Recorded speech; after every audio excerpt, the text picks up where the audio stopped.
राति अधरे लागिला निया चाहू चाहू जली पोड़ी पाउंस होईगला सबकुछि। आमे कहूचु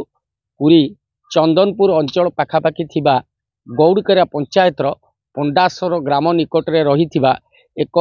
जोठी चाष हुए धान जमी रही अनेक छतु चाष हुए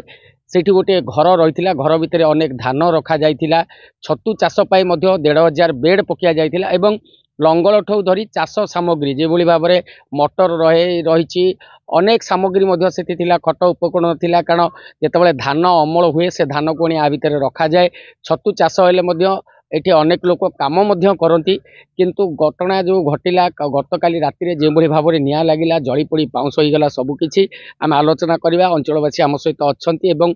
जहाँकर क्षति होईछि से मध्य अच्छी। आज्ञा कौन कहे जो निया लगिला एठी क्षति है कौन कौन एठी व्यवस्था हुए?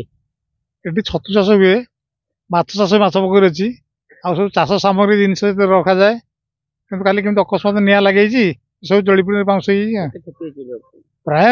2 लाख 3 लाख टंकार जिनस नष्ट हो निश्चित भाव में 2-3 लाख टंकार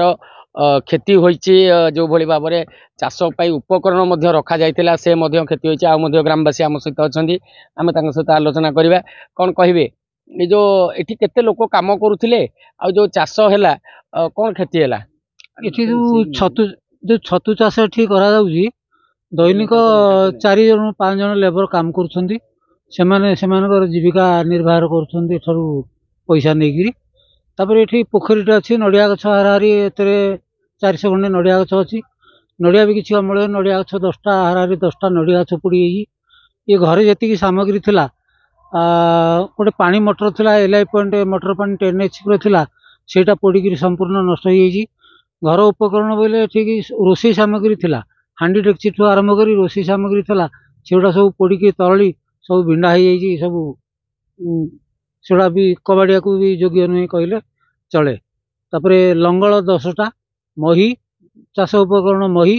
आन्य सामग्री सुतला धान भी 20 बस्ता भर सार धान अमल होता से पोड़ी नष्ट हो छतु मंजी किना थुआई छतु हाराहारी 5000 छण किना थुआई से छण गदा 2टा पोड़ी छतु मंजी 30,000 टंका किना थुआई से पोड़ी अनेक अनेक क्षति होईची कारण जतबले एक दुर्घटना घटिला जतबले राति अधरे निया लगिला पाखरे कहीं नथिले खबर पाइला बेलू पोड़ी जली पाउंस होईची सब किछि। आज्ञा कौन कहे ये जो घटना घटिला आधे केते टंकार जिनस थिला एवं किए किए आसीथिले इनक्वारी कौन कले एवं केमोली भाव में क्षति होईची? प्रथम तो कहबी प्रशासन तरफ आमर पुलिस प्रशासन आसते तो आरआई सार आसते एवं दमकल बाहिनी आसते लक्षाधिक टंकार क्षति होईची सामग्री अद्याविधि निया भी जलुची कुलुची। केमती जानिले आपण जे घटना घटिला? राति किसी पिला आमर बरजात्री जाइथिले गोटे बाहागर भोज थिला बरजात्री जाइथिले सेमाने फेरिले 2टा परे सेमाने जाई घरे जाई डाकिले एवं कहले जे तमर सेठी जळी जाउची घर जळी जाउची तो गाँ लोक सब आसिकरी सहयोग करछंती एवं पानी पुकिया पुकी करी निया को आयत्त कले तापर दमकल आसी पहुँचला। चाष को लेकिन जो भली व्यवस्था कराइला कारण पाखरे रही धान जमी छतु चाष हुए लंगल रखा जाइतिला अनेक चाष सामग्री एठी थिला किंतु सबू नियार कराल रूप में जली पोड़ी पाउंस होईगला। सरकारी अधिकारी आसीथिले तदंत करिसेंती किंतु केबे मिलुची क्षतिपूरण ताहा देखिबा बाकी रहिला। पूरी चंदनपुर अमर सतपथी देखुथांतु खबर सत्यवादी।